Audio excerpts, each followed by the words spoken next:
디모데후서 2장 보겠습니다. 8절부터 읽습니다.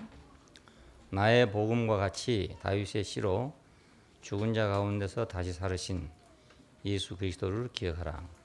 복음을 인하여 내가 죄인과 같이 매이는 데까지 고난을 받았으나 하나님의 말씀은 매이지 아니하니라. 그러므로 내가 택하신 자를 위하여 모든 것을 참음은 저희로도 그리스도 예수 안에 있는 구원을 영원한 영광과 함께 얻게 하려 함이로라.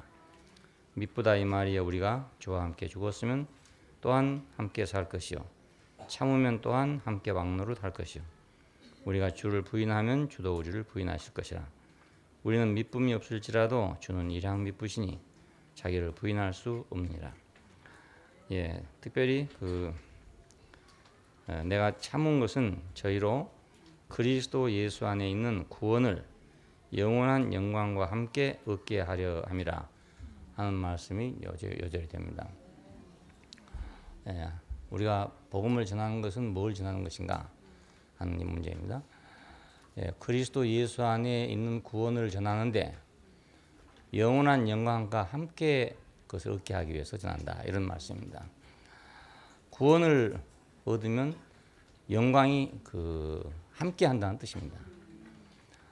근데 구원을 받기는 받았는데 영광이 함께 안 한 구원도 있습니다. 예를 들면 내가 어떤 위태한 곳에서 구원을 받았다. 그러면 내가 구원을 받기는 받았지만 그렇다고 해서 영광스러운 건 아니지 않습니까? 질병에서 내가 고침받았다. 그것도 구원이죠. 그렇지만 그것이 영광이 있다고 볼 수는 없어요. 그러니까 구원에도 영광이 함께 하는 구원이 있고 그냥 구원이 있다, 그런 뜻입니다. 우리가 복음을 전할 때는 구원만 하는 그런 복음을 전하는 것이 아니라 영광이 함께하는 구원을 전한다는 뜻입니다. 그러니까 구원의 차원이 다른 것이죠. 자, 우리 역사적으로 모세 안에 있는 구원을 우리가 살펴보면 출애굽이었죠. 애굽에서 종살이 하다가 나온 것입니다. 이것은 구원이죠. 큰 구원입니다. 그런데 이 구원에는 영광이 없어요. 그들이 나와서 성막을 건축했기 때문에 그것이 영광입니다. 그러니까 그 나온 목적이 뭘 위해서 나온 것이냐, 단지 인생고 때문에 나온 것이냐, 그렇다면 영광이 없고, 하나님께서 부르신 것은 성막을 건축하기 위해서 불렀단 말입니다. 그러니까 하나님 안에는 이미 그 구원이 영광이 포함된 구원이었었죠. 영광으로 가는 구원이었단 말입니다. 그러니까 우리 인생이, 사람이 생각할 때 나는 이렇게 됐으면 좋겠다, 이렇게 됐으면 좋겠다, 물에 빠진 사람은 건져줬으면 좋겠다, 병든 사람은 나았으면 좋겠다, 노예 생활하는 사람은 해방됐으면 좋겠다고 생각하지만 거기에는 영광이 없단 말입니다. 그러니까 우리 인생이 소원하는 구원에는 영광이 없어요. 그런데 하나님이 계획하시고 목적하신 구원에는 영광이 수반한다는 것입니다. 왜냐하면 단지 이스라엘 백성이 애굽에서 고통하는 걸 보고 그걸 건져준 것이 아니고, 그렇다면 은혜뿐이죠. 영광이 아니고. 성막을 건축하는 데 목적을 뒀기 때문에, 그래서 하나님의 구원, 모세를 통한 하나님의 구원은 영광과 함께하는 그런 구원입니다. 우리가 이런 구원을 전해야 한다, 그 말입니다. 그러니까 구원을 받았는데 어디 가냐, 천당 간다, 이건 영광이 아니다, 이겁니다. 구원 받아 어디 가냐, 천당 가는 거다. 어떻게 구원받아, 죄사함 받았다, 그 영광은 아니에요. 혜택은 혜택이지만, 그렇죠? 내가 죄로 말미암아 고통하고 있는데 죄가 용서됐다. 그럼 나는 자유하고 평안하고 좋죠. 그렇지만 그건 영광이 함께하는 건 아니다, 이 말이에요. 오늘날 많은 사람이 그러니까 영광이 함께하지 않는 구원을 받고 그것도 좋아서 지금 난리를 치는데, 영광이 함께하는 구원을 받았다면은 우리는 그걸 전하지 않을 수가 없단 말이에요.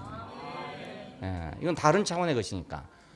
왜냐하면 영광이 함께하지 않는 구원은 우리 인간이 소망하는 구원이고, 영광이 함께하는 구원은 하나님이 목적하신 구원이란 말이에요. 어저께도 어떤 분들하고 교회를 오래 다니신 분들인데 이 얘기를 하니까 그 사람의 목적, 인간의 목적 안에서는 열심히 있는 분들이에요, 아주. 그런데 하나님의 목적을 얘기하니까 머리가 아프다는 거예요. 그러니까 전혀 안 맞는 것입니다. 하나님의 목적이 중요하다는 걸 설명하면 다 혼란만 된다는 거라. 그러니까 지금까지 자기 목적을 위해서 열심히 지금 추구를 하고 열심히 기도하고 이런 생활을 했잖아요. 그 신앙생활이란 말이에요. 그런데 그게 아니고 하나님이 뭘 계획했는가, 하나님이 하려고 하는 것이 뭔가, 이걸 얘기하니까 만 뭐 머리가 어지러져야 돼요. 그래서 한 분은 혼란스럽기만 하다 그러고 한 분은 자기는 오히려 뭐 잘 못 알아들으면 남보고 못 알아듣는다고 그러고 이렇게 해요. 그러니까 이게 참 딱해요. 딱한 게 지금 기독교가 모두 자기 필요를 찾고 있단 말입니다. 옛날에 절에 가서 빌던 것을 교회 가서 비는 거예요. 알고 보면은. 예. 세상에서 추구하던 것을 하나님께 추구하고 있는 거예요. 그러니까 이런 추구는 언제가 없어지냐면 사회가 완전히 안정되고 GNP가 7만 불 올라가고 이랑 없어져 버려요. 다. 그러면 정부가 다 책임져 주니까 요람에서 무덤까지 모든 걸 책임져 주는, 자, 네덜란드나 핀란드나 이런 북유럽 국가들 같은 경우에는 아무 기도할 문제가 없어요. 예, 기도할 문제가 없어요. 그러면 이제 그런 종교는 사라져 버리고 말 거 아니겠습니까? 그런데 그런 사람들이 왜 허물을 느끼냐? 그건 하나님의 목적이 없어서 그렇습니다. 모든 문제가 다 해결됐어. 경제적인 문제, 교육 문제, 모든 게 다 해결됐어. 공부 안 해도 아무 상관없어. 그 야사에서. 공부 잘한다고 더 잘 산 것도 아니고, 뭐 이러니까 공부 뭐 한다고 못 사는 것도 아니고, 뭐. 직장에 안 가면 안 간다고 돈 주고, 가면 간다고 돈 주고, 뭐 이러니까 직장도 자기 취미 생활로 가는 거고, 공부도 자기가 취미로 하는 거고, 억지로 막 취직하려고 공부를 하는 게 아니라 자기가 하고 싶은 사람만 공부를 한단 말이에요. 공부가 좋아서. 왜 산에 오냐? 산이 좋아서 온다. 이런 식으로. 너는 공부를 왜 하냐? 그러면 뭐 출세하려고 뭐 하려 하는 게 아니라 공부가 좋아서 한다. 재밌어서 한다. 이런. 그런 사회가 돌아오면 기도할 일이 뭐가 있겠습니까? 아무것도 없어지게 막. 왜? 인간이 필요를 찾았기 때문에. 인간의 필요를 찾았기 때문에. 인간의 필요는 아무리 구해도 영광이 없다. 그래서 그 지역에서 자살률이 제일 높다요. 왜? 허무하다 이게 인생이. 영광이 없으니까 허무해지는 거예요. 바로의 노예에서 해방됐다. 그러면 자유롭죠, 일단. 자유롭죠. 우리 대한민국도 예를 들어서 뭐 일제에서 해방됐다. 좋죠. 우리 독립국가가 돼서 좋죠. 근데 그렇다고 영광이 있는 건 아니잖아요. 예, 그래서 그 영광이 없기 때문에 어떤 일부에서는 말입니다. 연합군이 우리를 해방시켜 준 걸 자존심 상하게 생각한다고요. 예, 가만 놔뒀으면 우리 민족이 스스로 해방을 해서 독립운동을 해가지고 우리가 일제를 물리치고 그랬으면 영광스러울 거 아닙니까? 그런데 그러지 못하고 연합군이 승리해가지고 우리는 덤으로 그냥 해방을 받았다 이거예요. 그 감사한 게 아니고 오히려 자존심 상하게 한단 말입니다. 그렇게 생각해요. 왜? 영광이 없으니까. 네, 영광이 없으니까. 그러니까 바로의 노예에서 해방된다 해서 그것이 영광이 함께하는 구원은 아니다. 하나님의 백성이 되기 때문에 그것이 영광이 함께하는 구원이에요. 예, 바로의 백성에서 하나님 백성이 되기 때문에 그건 우리 필요가 아니죠. 예, 하나님 필요죠. 자, 무법자에서, 그러니까 이제 애굽의 백성은 무법자입니다. 하나님 법이 없는 사람들이죠. 물론 바로의 법은 있었겠죠. 근데 광야에 나왔을 때 그들에게는 율법이 주어졌습니다. 이 율법은 하나님의 법입니다. 그러니까 그 백성에게 율법이 있는 백성이 됐어요. 다시 말하면 하나님 법이 있는 백성이 됐단 말입니다. 법도 여러 가지죠. 법도 여러 가지. 그렇잖아요. 각 사회마다 법이 다르고 조직마다 법이 다르고 다 다릅니다. 예. 어느 조직이든지 법이 없는 조직이 없어요. 뭐 친목계를 하나 만들어도요. 거기 총칙, 뭐 회칙 이래가지고 법이 다 있다고요. 그러니까 어느 사회고 법이 없는 법이 없는데, 사회가 없는데 하나님의 법이 있다는 것은 지금도 그렇고 그 시대도 그렇고 이것은 영원한 영광이에요. 하나님의 법이 있다. 우리는 대한민국에 지금 법이 있습니다. 헌법이 있고 다른 법들이 있습니다. 그렇다고 영광스러운 건 아니죠. 왜냐하면 이 법은 우리가 필요해서 만든 것입니다. 예. 그 법이 없으면 사회가 혼란스럽고 안 되거든요. 그래서 혼란스럽지 않는 사람들만 모였다면 법이 필요하지 않겠지만 혼란스러운 인간들이 모였기 때문에 법을 만들어서 법으로 다스리고 있는 거예요. 법이 있다는 것은 영광스러운 게 아니고 치욕이죠. 그렇잖아요. 우리한테 법이 있다는 건 대한민국 국민에게 법이 있다. 이것은 영광스러운 게 아니고 부끄러운 거란 말입니다. 참으로 영광스럽다면 법이 없다. 이거 영광스러운 거잖아요. 법이 없는 게. 예. 그러니까 근데 하나님의 법이 있다. 이건 영광스러운 것이랍니다. 예. 그러니까 모세의 구원은 영광이 함께하는 구원이었었어요. 영광이 성막을 건축하고 하나님 백성이 되고 하나님 법이 있는 백성이 됐다. 자, 여호수아 안에 있는 구원을 봅시다. 여호수아는 이제 광야를 지나서 가나안 땅에 이르게 하는 자 선봉장이라고 할 수 있습니다. 그러면 광야에서 가나안을 갔으니까 그러면 이제 한 계단 발전한 거 아니겠어요? 그 광야에 아무것도 없는 데서 이제 가나안 땅에 갔으니까.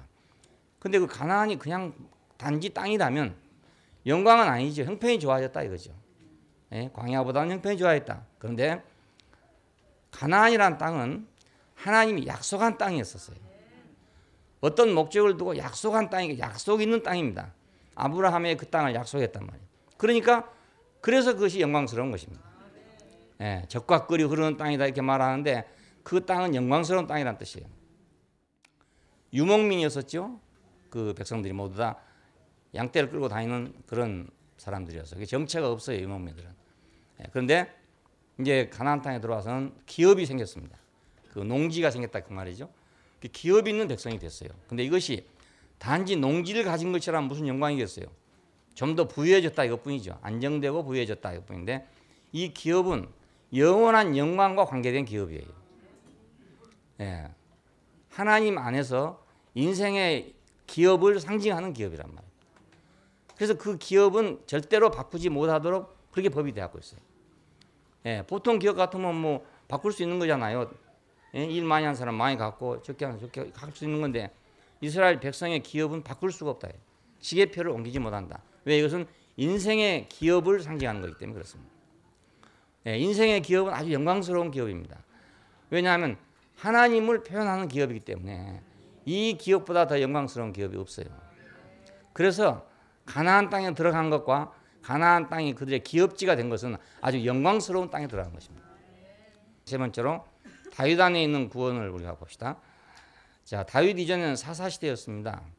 그래 그때 적이 들어오면 어떤 이제 의병장 같은 사람이죠. 우리 같으면 그런 사람이 나와가지고 군사를 모집해서 이제 적군을 몰아내고 이렇게 했던 거예요.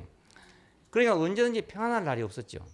언제 전쟁이 또 올지 모르고 사사가 시원찮으면 또 망하고 이런 시대였어요. 그런데 왕국 시대로 이제 바꿔집니다. 그건 정부가 있고 주권이 있고 군대가 있는 이런 나라가 됐다 이 말이거든요.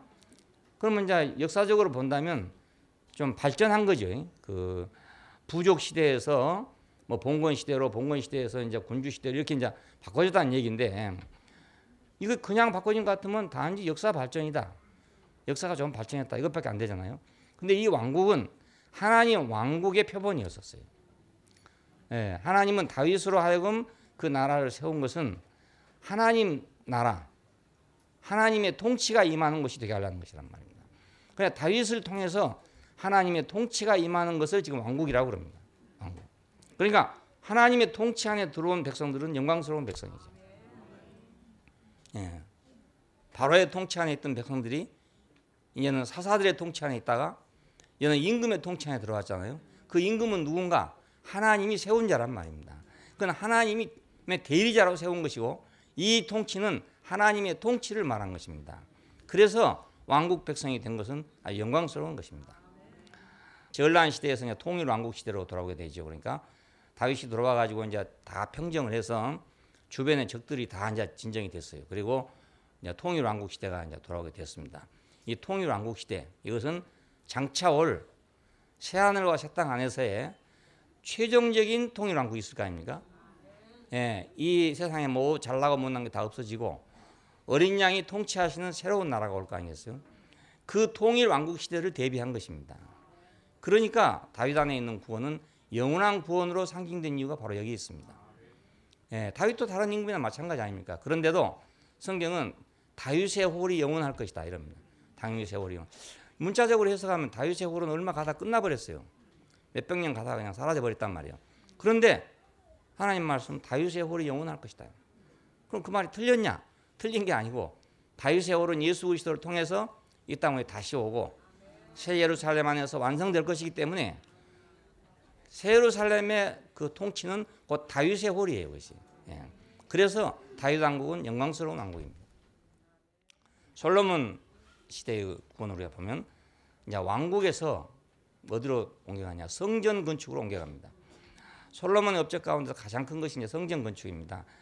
다윗은 그것을 건축하지 못하고 재료만 준비했다가 이제 솔로몬 시대에 와서 성전을 건축하게 됐는데, 성전 건축 이것은 이제 하나님의 집의 건축이죠. 예, 하나님의 집의 건축. 그러면 하늘에 계신 하나님의 궁전이 땅으로 내려왔다는 뜻이고, 또 에덴 동산이 지금 이스라엘 왕국 안으로 왔다는 뜻입니다. 예, 이사를 왔어요, 이사를. 예? 그랬으니까 성전 건축 이것은 이스라엘 백성들에게서 최고의 영광이었습니다. 광야에서는 성막을 건축했죠. 그것이 영광이었죠. 그러나 그것은 임시주택이에요. 그 천막으로 만든 것이니까. 근데 이 성전은 이제 견고하게 돌로 지은 집입니다. 변하지 않도록 지은 집이에요. 그러니까 이스라엘 백성의 최고의 전성기, 영광기를 언제나 말하냐면 바로 이 성전을 건축할 때를 의미하는 것입니다. 그래서 솔로몬은 1000번제를 드렸다고 합니다. 이 성전을 건축하고 나면 1000번제니까 1000번을 번제를 드렸다 그 말 아닙니까? 1000번. 얼마나 그것이 감격적이었으면 그렇게 했겠습니까? 근데 이것은 최고의 영광을 상징하는 거예요. 그러니까 이 사람들은 구원을 얻되 그냥 얻은 것이 아니고 영원한 영광과 함께 얻었죠. 예, 이건 하나님의 계획 안에 있는 구원이기 때문에 그렇습니다. 근데 사람이 원하는 구원, 사람이 목적한 구원 속에는 영광이 없어요. 예, 우선 해결은 되지만 영광은 없다 이거예요. 이걸 볼 때 하나님의 구원의 목표는 영원한 영광이라는 걸 알 수 있습니다. 그러니까 우리 인생의 구원의 목표는 어디 있냐? 영원한 영광이 아니고 그냥 잘 먹고 잘 사는 것이다. 그러니까 잘 먹고 잘 살면 뭐 예수도 필요가 없어요, 사실은. 예, 그냥 다 잘 먹고 잘 사는데 뭐 필요합니까? 예, 뭐 그냥 주시옵소서 해야 될 텐데 주시옵소서 할 것도 없고 뭐 이러면 뭐 하나님도 필요 없고 다 필요 없게 되죠. 영원한 영광, 이것은 하나님과 동거하고 하나님을 섬기고 하나님을 표현하는 그런 영광이에요. 이스라엘이 패망했을 때 어떤 일이 벌어졌냐? 반대로 구원이 없어졌죠. 이스라엘이 패망할 때. 그 구원과 함께, 구원이 없어진과 함께 영광도 없어져 버리고 말았어요. 예, 그래서 그들은 구원을 기다린 겁니다.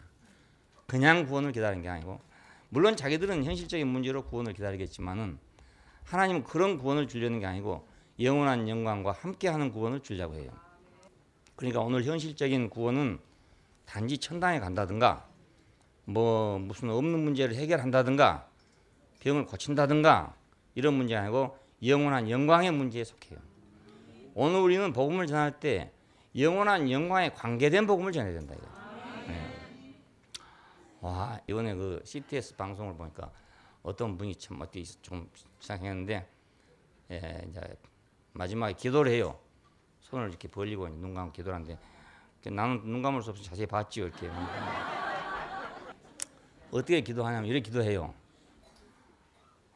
암덩어리는 떨어져 나가게 해주시고 고혈압 당뇨병은 사라지게 해주시고, 와, 병을 다 열거하면서 병 하나하나를 다 열거하면서 그렇게 기도를 해요. 야, 참 구체적으로 기도한 거 봤어요. 암덩어리는 떨어져야 되잖아요. 고혈압 당뇨병은 사라져야 된대요. 그러니까 와, 한참 동안 그걸 기도한, 병이 얼마나 많습니까? 계속 기도 생겨 있는데. 야, 참 심각하다. 예, 심각하다. 세례 요한은 왔을 때 회개하라, 천국이 가까웠느니라 이랬습니다. 예, 이거 천당에 가까웠단 말이 아니고 이는 하나님의 통치가 가까웠다. 그러니까 다른 말로 하면은 영원한 영광과 함께하는 구원이 가까웠다 이런 말입니다.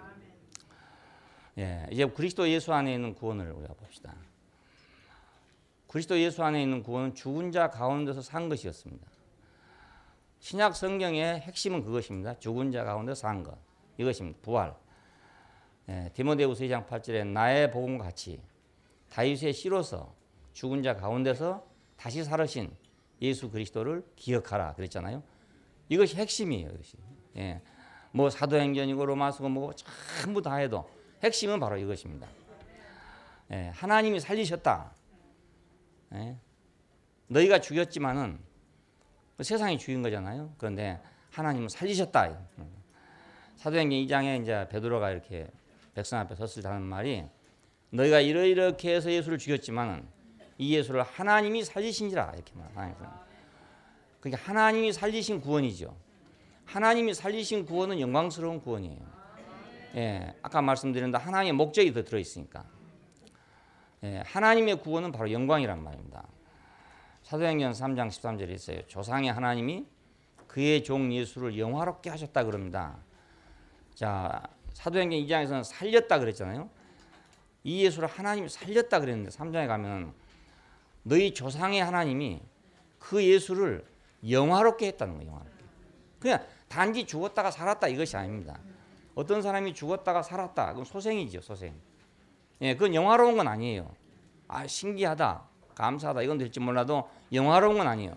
근데 예수의 살으심을 보고 영화롭게 했대요. 영화롭게. 예, 왜? 죽음을 물리치고 나왔으니까.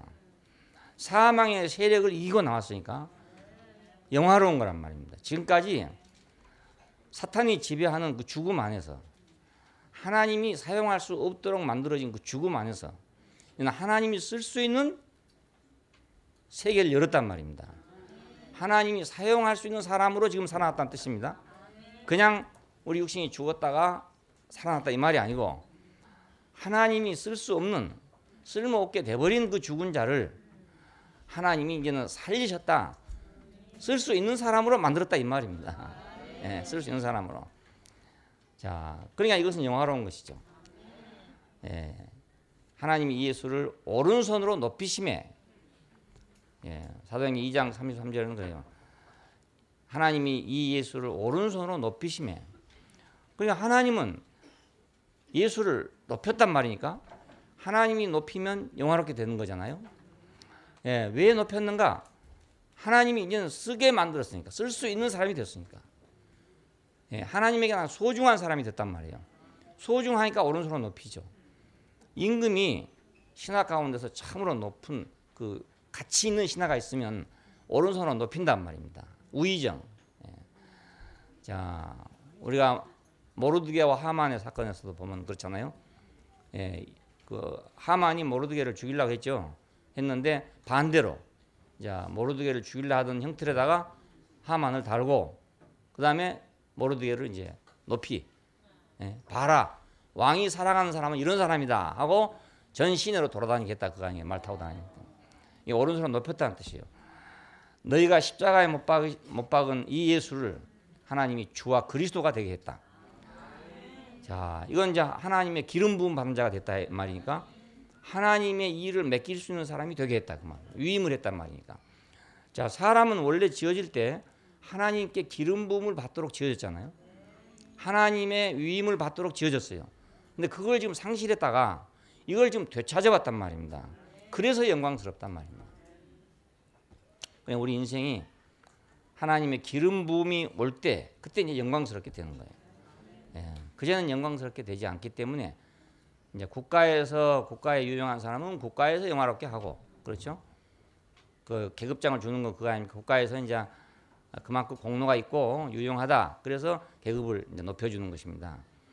예, 그래서 그 공로가 있는 사람은 죽어도 이제 국립묘지에 간다. 뭐 이런 거 다 영화롭게 해주는 거 아닙니까? 자, 국가가.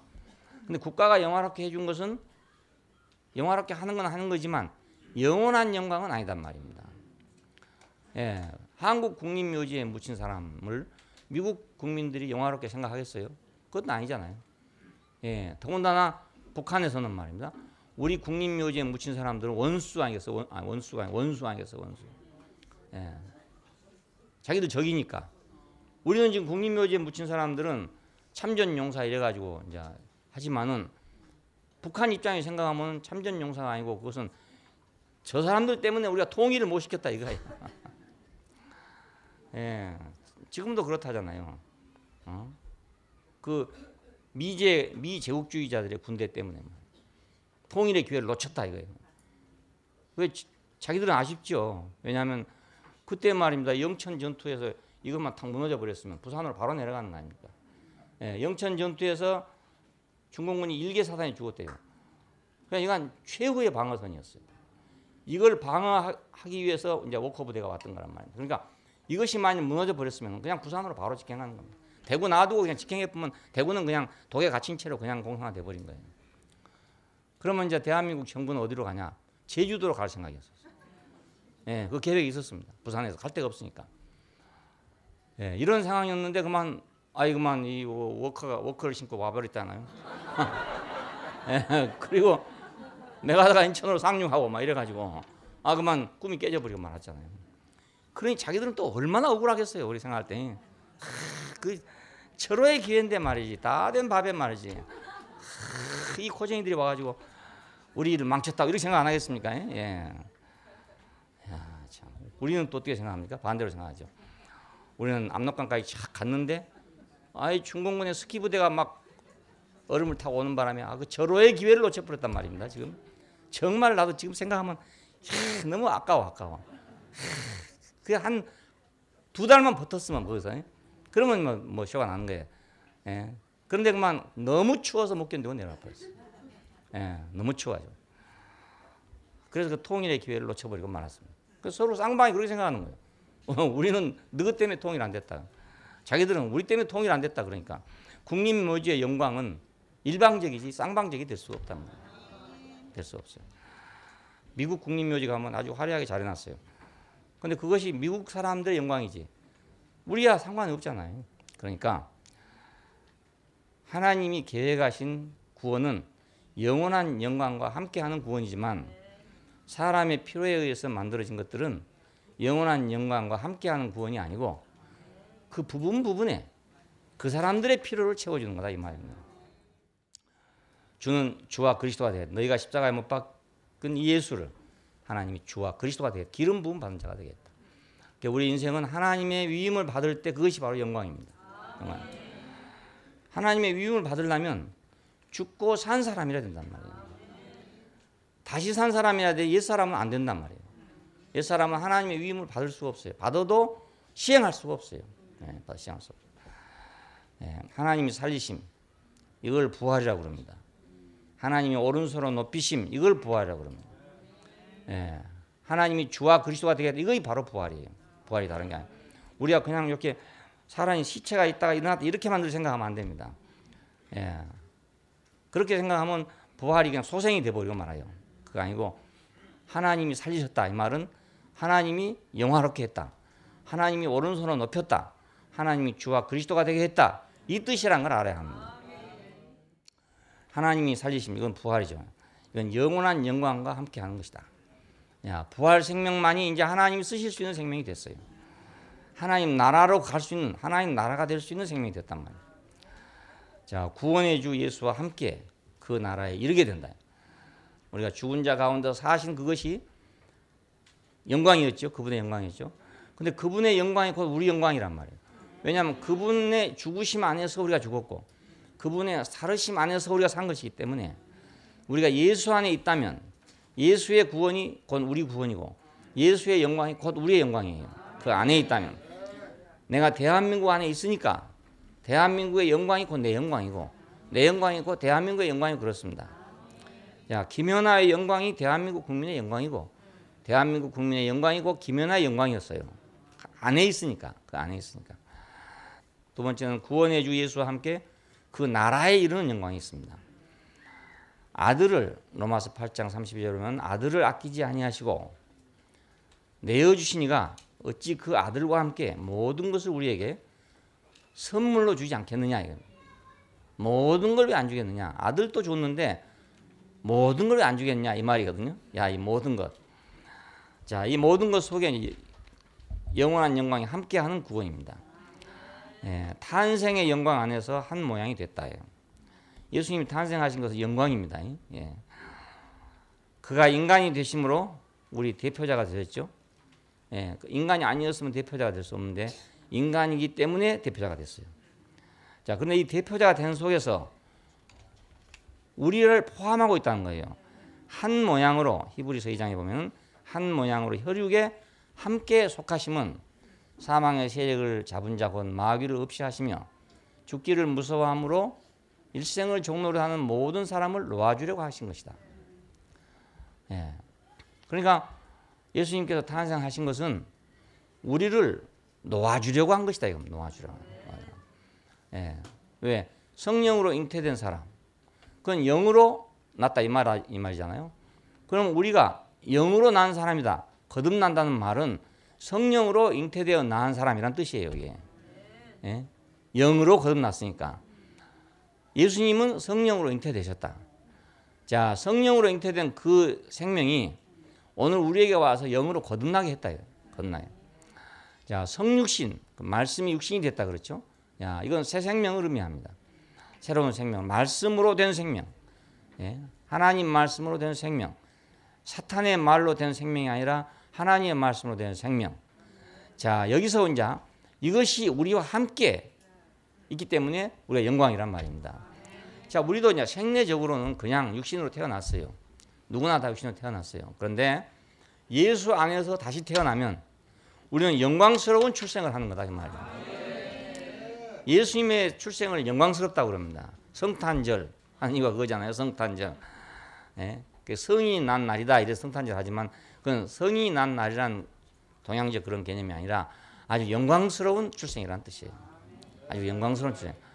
왜냐하면 아담 이래로 말입니다. 모두 아담 자손만 나왔잖아요. 전부 아담 이후로는 하나도 예외 없이 다 아담 자손이에요. 그러니까 이건 하나님 안에서는 죽은 자란 말입니다. 죽은 자.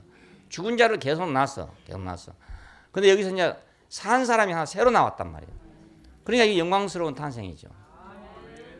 이 한 사람이 탄생하기 위해서 오랜 역사가 필요했습니다. 예, 다말과 룻과 라합과 우리아의 아내와 마리아를 거쳐서 오는 동안에 많은 역사적 과정을 거쳐가지고 한 사람이 새로 태어나게 됐어요. 자, 이러니까 이게 영광스러운 출생이란 말입니다. 근데 우리는 이 영광스러운 출생 안에 지금 포함되어 있다 그 말이에요. 예, 우리는 원래는 영광스럽게 태어나지 않았어요. 않았는데 이제 우리는 이 영광스러운 출생 안에 포함된 사람들이 되게 됐습니다. 난 것도 감사해야 되는 거예요. 이것이 감사하기 때문에 우리는 육신의 출생을 감사하게 생각하는 거예요. 예, 전에는 그걸 몰랐다가 이제 와서 아버지도 감사하고 어머니도 감사하고 나를 육신으로 낳아준 것이 감사하다. 이 마음이 왜 드냐면 지금 내가 영광스러운 인생이 됐기 때문에 그래서 그게 감사하게 생각이 되는 거예요. 내가 영광스럽지 못하고 고통스럽고 불행하다. 그러면 나한 나를 저주하고 있는 사람이에요. 욥기를 읽어보면 그렇잖아요. 고통스러우니까 내가 나지 않았으면 좋았을 걸, 태에 있을 때 떨어졌으면 좋았을 걸, 아직 임신 안 했으면 좋았을 걸 이러고 있거든요. 이게 자기 고통스러우니까. 그래 태어난 나를 저주하고 있거든요. 그래 불행한 사람은 부모를 원망합니다. 왜 나를 낳냐 이게. 이렇게 불행한 세상에 뭐하러 나를 낳았냐. 책임도 못 질 거 왜 낳았느냐 이런단 말이에요. 근데 행복한 사람은 부모가 감사합니다. 나를 낳아줘서 감사합니다. 이렇게 된단 말입니다. 야, 그러니까 우리가 영광스러운 탄생을 해야 비로소 육신의 탄생도 출생도 감사하게 된다. 예. 이 육신이 영광스러워져야 감사가 되지. 영광스러워지지 않고 고통의 근원이 되어버렸다. 예. 이 육신 때문에 고통을 당하고 있다. 그러면 육신 낳은 것이 무슨 감사가 되겠어요. 야, 그러니까 10달 동안 뱃속에 넣어놓고 정말 고생하다가 또 낳고 고생하고 뭐 기운을 하고 고생하고 다 고생했어도요. 자식이 행복해지지 못하면 그러면 감사를 받는 게 아니고 원망을 받아요. 뭐 10달 동안 고생했는데 네가 왜 그러냐 해도 소용없어요. 예, 내가 너를 키울 때 얼마나 고생한 줄 알아? 이것도 소용없어요. 아무 소용. 내가 너를 얼마나 사랑한 줄 아냐? 그것도 아무 소용없어요. 다 소용없어요. 왜? 지금 불행하니까. 불행하니까. 예. 그렇다고 그 필요를 언제 누가 다 채워주겠어요. 그러면 이병철 씨 아들은 제일 감사하겠습니까? 안 그래요. 안 그래요. 영광스럽게 탄생하고 영광스러운 삶이 돼야 그때 비로소 감사가 된단 말이에요.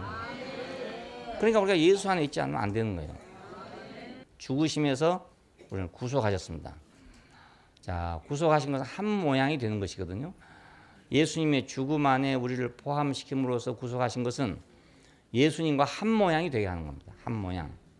죽으시면 우리가 한 모양이잖아요. 모든 사람이 죽으시면 한 모양이에요. 예수의 죽으시면 우리가 한 모양이에요. 자, 그래서 하나님 앞으로 인도하게 됐답니다.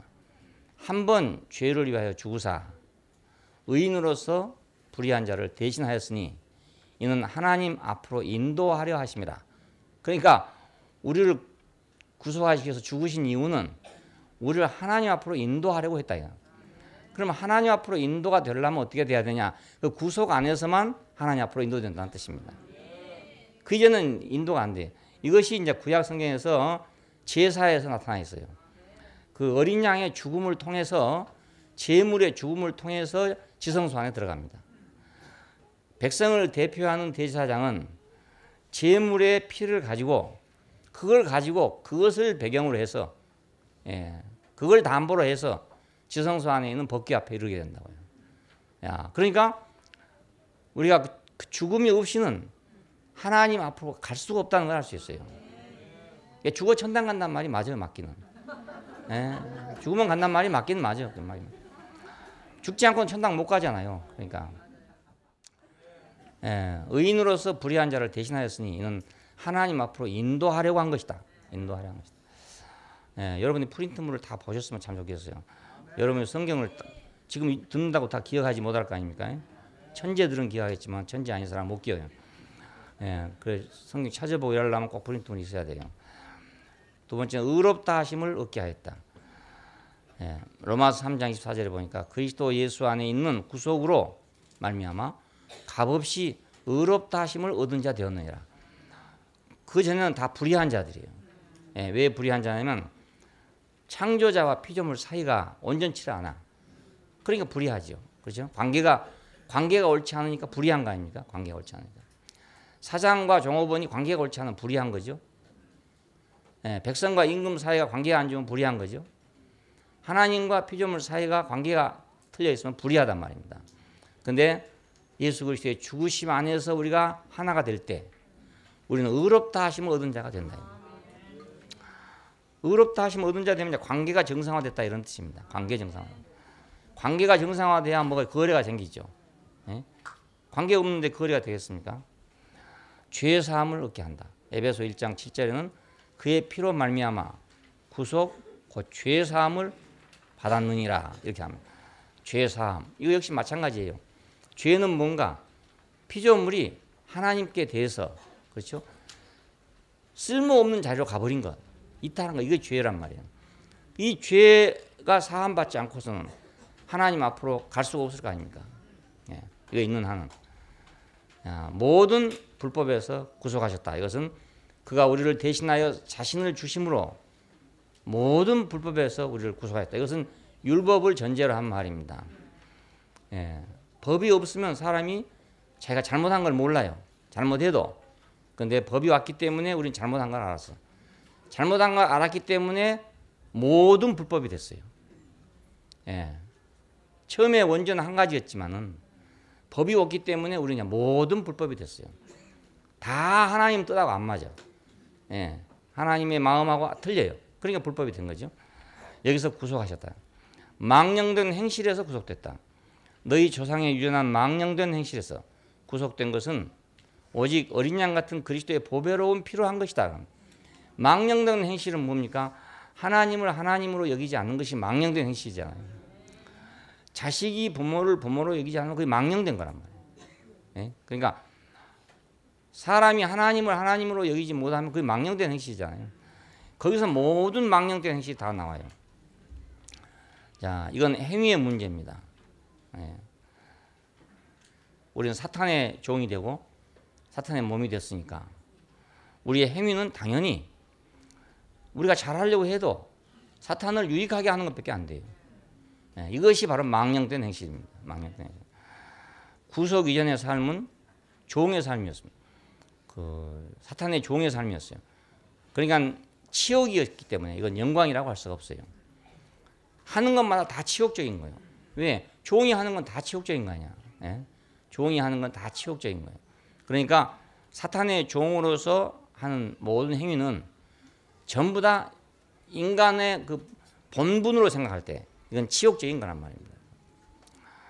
자, 부활하심에서 왜 안에 있는 영광 안에서 새 생명으로 우리가 거듭났다. 그렇게 바꾸면 부활하심의 영광 안에서 새 생명으로 우리가 거듭났다. 베드로전서 1장 3절에 보니까 예수 그리스도의 부활하심으로 말미암아 우리를 거듭나게 하사 산 소망이 있게 하시며 썩지 않고 더럽지 않고 쇠하지 않는 기업을 있게 하시나니 곧 너희를 위하여 하늘에 간직하신 것이라 그랬습니다. 거듭나게 해서 산 소망이 있겠다. 거듭난 것은 이제 부활에 의한 것입니다. 죽음은 십자가에 의한 것이고 거듭난 것은 부활에 의한 것입니다. 야, 이것이 새 생명의 발화지요. 싹이 튼 거죠. 새 생명이 나오니까 산 소망이 생겼다 이거예요. 옛날 생명은 소망이 없어요. 전부가 죽은 소망뿐이라. 그래서 인생이 허무한 것입니다. 산 소망이 아니고 죽은 소망이니까. 이 산 소망 안에 영광의 소망이에요. 바로 이것이. 이 영광의 소망 안에서 우리는 거듭나게 된 것입니다. 거듭난 것은 예수 안으로 다시 시작된 것은 영광의 소망이 있는 시작이에요. 내가 예수 안으로 들어온 것은 영광의 시작이잖아요. 서울대학에 들어갔다 합격했다. 그러면 아주 뭐 당장에 뭐 국무총리나 한같이 생각해 사람들이. 왜냐하면 그 대강 보장이 돼 있으니까. 서울대학 나오면 뭐 간다 이렇게 뭐 대강 보장이 돼 있기 때문에 사람들은 이제 뭐 소망을 갖고 있죠. 고위직 공무원 대부분 서울대학 출신들. 중앙부서에 가면 말이죠. 그러니까 뭐 국회의원도 뭐 대부분 서울대학 출신들. 이러니까 서울대학에만 가도 마치 자기가 국회의원 된 것 같고, 마치 자기가 뭐 차관이나 된 것 같고, 이렇게 된 것 같다니까요. 그 소망은 있어. 지금은 아니지만 가능성이 있단 말이에요. 가능성이 있어. 산 생명, 소망, 거듭난 생명. 이 생명 안에는 영광의 소망이 있어요. 왜냐하면 우리가 그리스도와 함께 할 소망이 생기니까. 그 생명으로 함께 났기 때문에 우리는 그분과 함께 갈 소망이 있단 말이에요. 이건 확실해요. 서울대학에 가도 차관까지 올라갈 사람도 있고 가다가 떨어질 사람도 있고 수없이 많아요. 다 간다고 다 출세하는 건 아니잖아요. 그렇지만 그리스도 예수의 생명으로 거듭난 사람은 그와 함께 갈 것이 100% 거의 보장돼 있어요. 같은 생명이니까, 한 생명이니까. 올챙이로 태어난 건 다 개구리 될 소망이 있잖아요. 물론 중간에 가서 뭐 황새한테 잡혀먹을 놈도 있고 있겠지만은 그래도 100% 거의 100% 다 소망이 있어요. 예수 안에 있는 소망은 이건 인격의 소망이기 때문에 가령 형편이나 사정이나 이런 것의 소망 같으면 중간에 가다 까먹을 수가 있고 실패할 수가 많지요. 하지만은 이건 생명의 소망이기 때문에 100% 완전한 소망이에요. 그러니까 이제 나는 태어났다. 나는 예수 안에서 새로 태어났다. 난 예수로 다시 시작됐다. 난 예수 대학에 새로 입학했다. 이것이 산소망입니다. 산소망. 확실한 보장이 있는 대학에 입학했다. 승천의 영광 안으로. 승천의 영광 안에서 성령을 우리에게 줬다. 영광 받으시기 전에는 그 영이 계시지 않았다 그럽니다. 아주 참 중요한 말이에요. 요한복음 7장 39절을 보면은 예수께서 아직 영광을 받지 못하신 고로 그 영이 저희에게 계시지 아니하시니라 이 말인데, 그 영은 예수님에게 뭐 성령이 없다 이 말이 아니고 우리에게 분배할 그 영이 없다는 뜻이에요. 우리에게 분배될 그 영이 없다. 분배가 불가능하다. 왜 분배가 불가능하냐면 우리가 그분의 영광을 볼 때 그 영광이 내게 오게 돼요. 그분의 영광을 볼 때 그 영이 내게 온단 말이에요. 근데 우리가 아직 그 영광을 보지 못했어. 제자들이 아직 그걸 보지 못했어요. 십자가 가기 전부터 지금 헷갈리고 있어. 그러니까 보지 못했어. 그러니까 그 영이 계실 수가 없는 거죠. 완전히 갈라져 있었죠. 예수님대로 다른 길로 가고 제자들도 딴 생각하면서 지금 뒤따라가는 거예요. 그 영광을 보지 못했으니까. 그러니까 예수께서 아직 영광을 받지 못하신 거로, 그건 제자들이 잘못이 아니라 예수님이 아직 영광을 받지 못해서 사람들이 그걸 못 받기 때문에 아직 저에게 계시지 않았다. 그래서 보혜사를 예언했죠. 요한복음 14장 16절에 보니까 내가 또 다른 보혜사를 주사 너희와 영원토록 함께 있게 하겠다 이렇게 약속을 했습니다. 이것은 지금은 안 되지만 지금은 아니 그날이 올 때는 내가 또 다른 보혜사로 너희한테 같이 있겠다. 그리고 그 영을 기다리라고 그렇게 말씀했죠. 누가복음 24장 49절에 보면 아버지의 약속하신 것을 너희가 기다리라 이거. 그 아버지의 약속하신 것은 뭔가 그 영이었습니다. 우리에게 분배될 그 영이었어요. 분배될. 그러니까 이걸 기다리라. 이거 이제 에스겔서나 요엘서에 예언되어 있었던 것입니다. 에스겔서 36장 27절에는 내가 새 영을 주고 새 마음을 주어서 그들을 하여금 내 율례를 지키게 하겠다 이렇게 되어 있고, 요엘서 2장 25절에서 32절까지는 남종과 여종에게 내가 내 영을 부어주겠다 이렇게 돼 있어요. 사도행전에서 베드로가 말할 때 이 요엘서를 인용해서 말한 것입니다. 예. 근데 이 목적은 뭐냐면 나의 율례를 지키게 하겠다. 그 말은 그 영이 있을 때만 하나님의 법을 지킬 수가 있다는 뜻이에요. 예. 하나님의 법을 지킬 수 있는 것이 사람이 정상적으로 사는 것입니다. 이제. 그러니까 왜 그렇게 못됐냐? 그 영이 없어서 그렇다. 예. 역사 속에서 이스라엘에게 율법을 주고 하나님이 혜택을 주고 가르쳐 봤는데 백성들도 다 열심히 있고 다 잘하려고 노력해요. 근데 안 된단 말이에요. 왜 안 되나? 그 영이 없어서 그렇다. 그러니까 이제 에스겔서나 요엘서에 올 때는 이게 아니구나. 가르친다고 되는 일도 아니고 율법을 준다고 될 일이 아니라 그 영이 있어야 되겠구나. 새로운 영, 새로운 마음이 있어야 그 율례를 지키겠구나. 이런 깨달음이 왔단 말입니다. 그래서 그 영은 신약 성경에 보면 뭐가 됩니까? 생명 주는 영이 되죠. 고린도전서 15장 45절에 보면 첫사람 아담은 산혼이 되었던 것 같이 마지막 아담은 생명 주는 영이 되었나니. 자, 첫사람 아담은 뭐 별별 일을 다 한다 하더라도 산혼에 불과해요. 예, 그 산혼으로 만들어졌어요. 만들어지기를.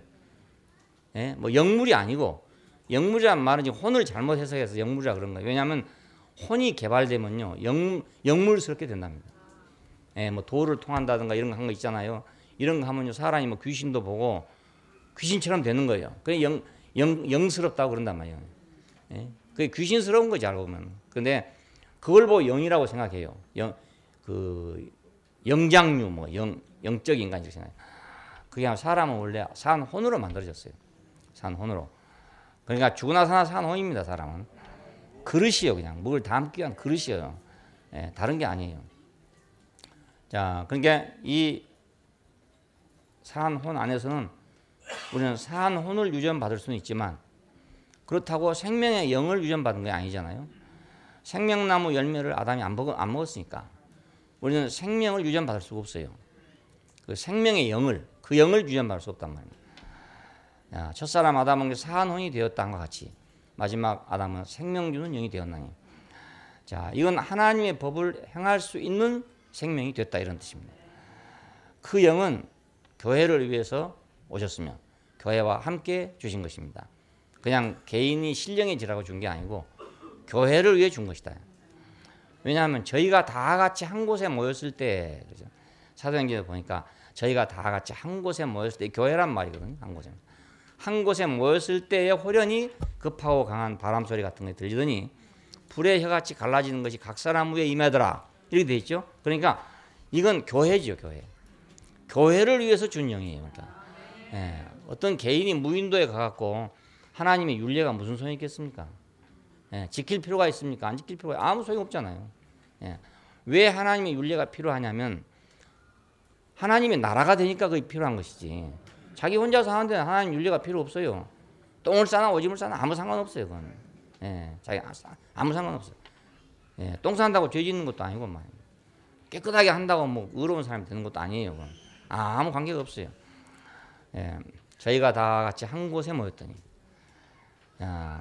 그 교회 이걸 보고 하나님의 집, 그리스도의 몸 이런 걸 했잖아요.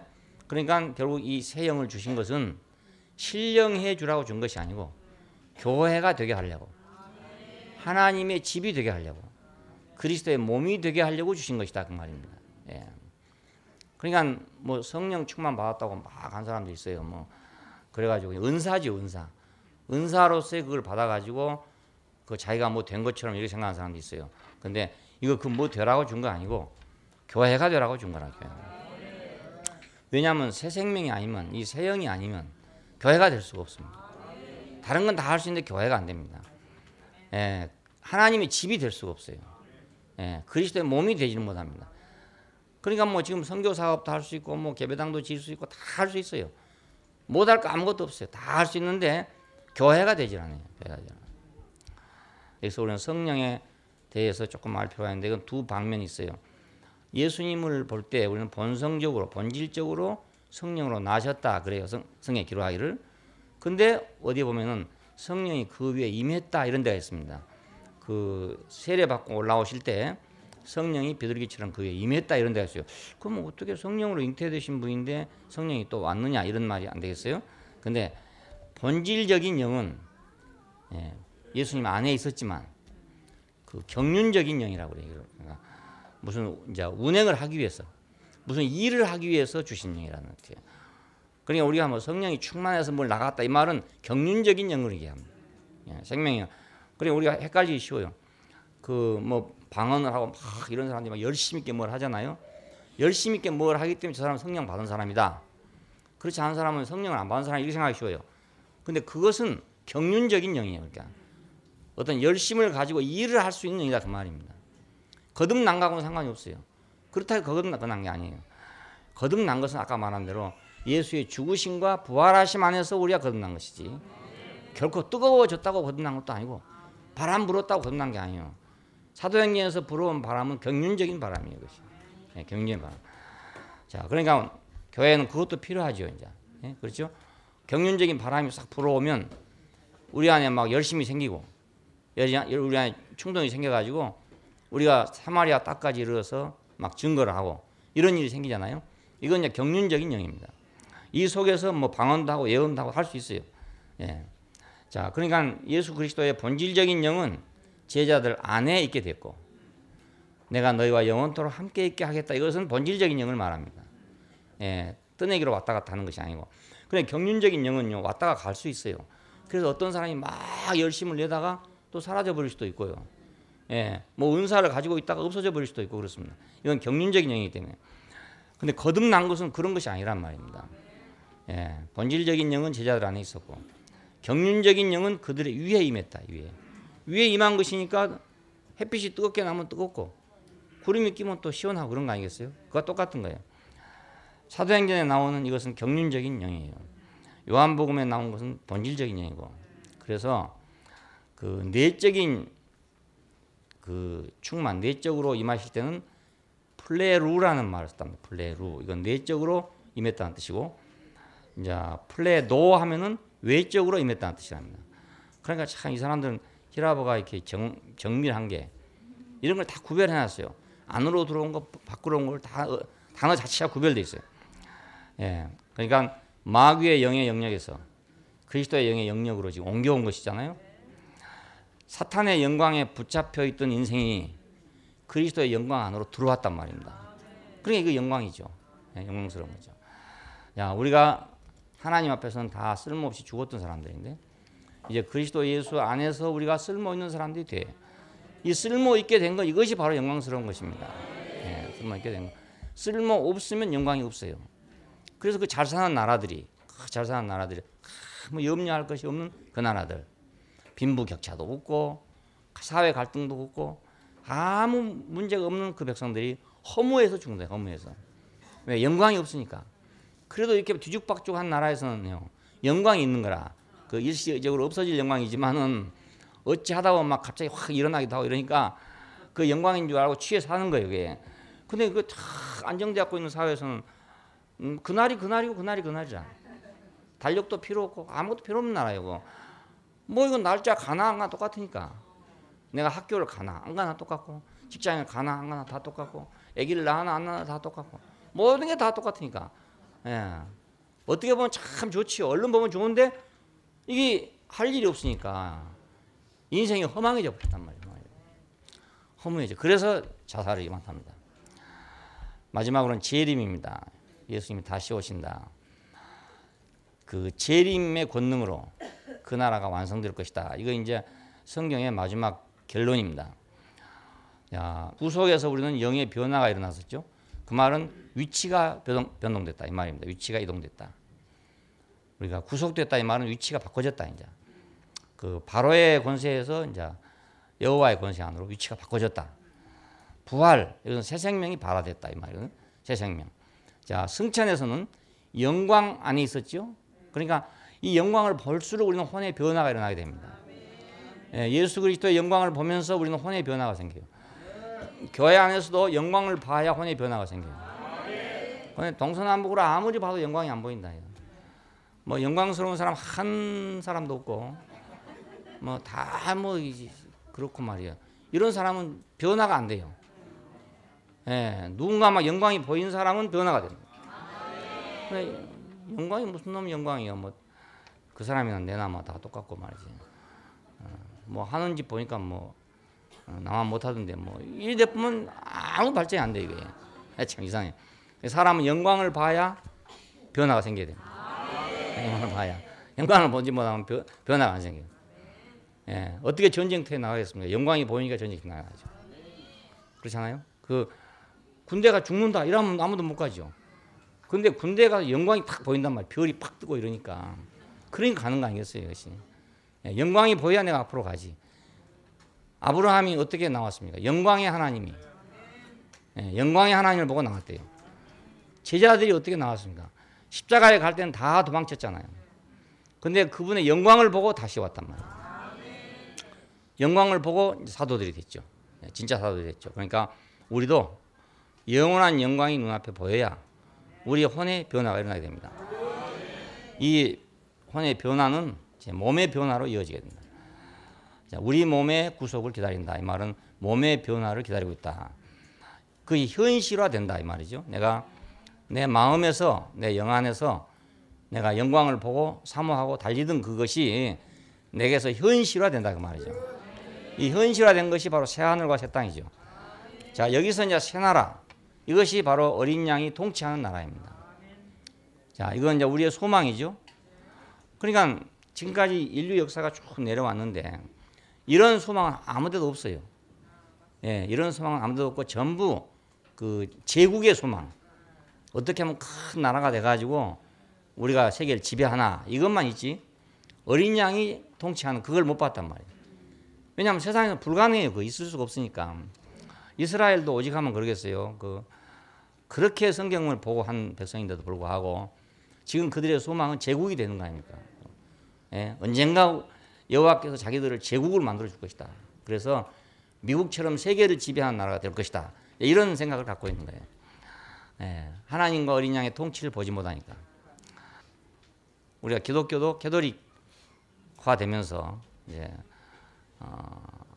권세를 잡았어요. 종교적인 권세를 잡았어요. 그 권세를 잡고 아주 군림했습니다. 통치자로서 군림을 했어요. 어떤 말에는 그런 말이 있어요. 기독교가 국교로 인정되면서 로마 제국은 기울어져 버렸대요. 그래서 기독교가 국교가 돼서 얼마 안 있다가 로마 제국은 망했단 말이에요. 예, 그러니까 로마 제국을 망하게 한 요인 가운데 하나가 기독교가 국교가 된 것도 원인이 될 수 있대요. 난 자신은 모르지만 그렇대요. 그러니까 기독교가 세상 권력을 잡았죠. 두 권력이 같이 있을 수는 없는 거 아닙니까? 그렇잖아요. 어느 제국이 하나의 초강대국이 있지 둘이 동시에 존재할 수 없어요. 아마 그러니까 하나는 망했겠죠. 예.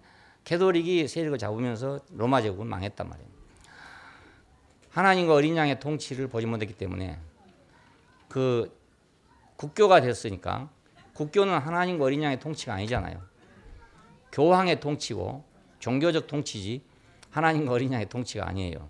예. 그러니까 세상에 어디 가도 어린 양이 통치하는 나라가 있다. 이건 상상이 안 된단 말이에요. 상상이 안 돼. 예. 근데 성경은 분명하게 하나님과 어린 양의 통치가 하나님 섭리의 결론이라고 되어 있다. 결론이야. 근데 오늘 우리가 이걸 교회에서 보지 않으면 딴 데는 볼 수가 없어요. 예, 교회에서 볼 수 아니면. 교회에서는 어린 양의 통치가 이루어지고 있다는 걸 볼 수 있어요. 그리고 어린 양의 통치가 완전하다는 걸 보게 돼요. 예, 교회에서만 그걸 볼 수 있어요. 세상에는 절대로 볼 수가 없습니다. 그래서 사도 요한이 왜 이런 계시를 받겠습니까? 어디선가 봤으니까 그렇죠. 계시란 건 그냥 전혀 안 본 것이 오는 게 아닙니다. 어딘가 실마리를 봤는데 그것이 이제 커진 거죠. 이렇게. 그러니까 사도 요한은 어디서 봤겠어요? 예, 예수에게서 봤고 예수의 통치가 임하는 걸 봤고 교회 안에서 그것이 이루어진 걸 봤을 거 아닙니까? 예, 그 밤모습에 혼자 갇혀 있으니까 이제 하나님하고 밖에는 관계할 데가 없단 말이에요. 그래 그 계시가 된 거라고요. 예, 교회 안에 있을 때는 계시가 아니었는데 교회가 없고 자기 혼자 딱 갇혀 있으니까 이제는 하늘로밖에 통한 데가 없잖아요. 이게 하늘로 통한 데서 봤으니까 그것이 계시가 되는 거죠. 예, 이 나라는 반드시 이루어져야 할 그런 나라입니다. 이것이 없는 한 세상은 계속해서 싸움에서 싸움으로 연결된다. 또 하나의 제국이 나오고 또 하나의 제국이 나오고 계속 제국에서 제국으로 이어지면서 인간의 통치가 계속할 것이다. 구원의 최종 완성, 영원한 나라와 함께. 그것은 세상 즉 바벨론이 아닌 그 말이죠. 세상의 원리는 바벨론의 원리입니다. 전부 다 바벨탑의 원리예요. 우리 이름을 빛내자, 뭉치자, 하늘에 오르자. 이것이 이제 바벨의 선언입니다. 그러니까 이 바벨의 선언, 이것이 바로 세상이 된 거예요. 그러니까 영원한 나라는 이 바벨의 선언이 아니라 그 말입니다. 어린 양이 통치하는 세계를 말해요. 바벨이 아니고. 이것은 영원한 영광 안으로 들어가는 것이다. 그리스도의 구원은 영원한 영광 안으로 들어가는 것이다. 예수 그리스도의 구원은 그러니까 영원한 영광과 함께하는 그런 구원입니다. 지금도 땅 위에서 우리는 예수 그리스도의 구원 안에 있을 때 영원한 영광을 누리고 있단 말이에요. 영광 누리고 있어요. 세상의 영광이 아닌 영원한 영광을 우리가 누리는 것입니다. 기도하십시다. 감사하신 아버지 하나님, 우리를 모두 우리 필요를 찾는 세계에서 하나님 필요를 저에게 보여주시고 거기에 우리가 응답하고 아멘하고 추정하고 추구할 수 있는 사람들이 되게 하신 것을 감사합니다. 세상은 엄청나게 크지만 모두 다 자기 필요를 찾아가는 것이고 종교는 엄청나게 크지만 모두 다 인간의 필요를 추구하고 있습니다. 그런데 우리에게 어떻게 하나님의 필요를 알게 해주시고 그 필요에 응답할 수 있게 해주셨는지 이 은혜를 영원히 찬송하지 않을 수가 없습니다. 다른 사람이 다 자기 필요를 찾아서 바벨로 갈지라도 오늘 우리가 하나님의 필요를 찾아서 새 예루살렘으로 가는 사람들이 되게 해주시기를 원합니다. 주 예수님 이름으로 기도합니다. 아멘.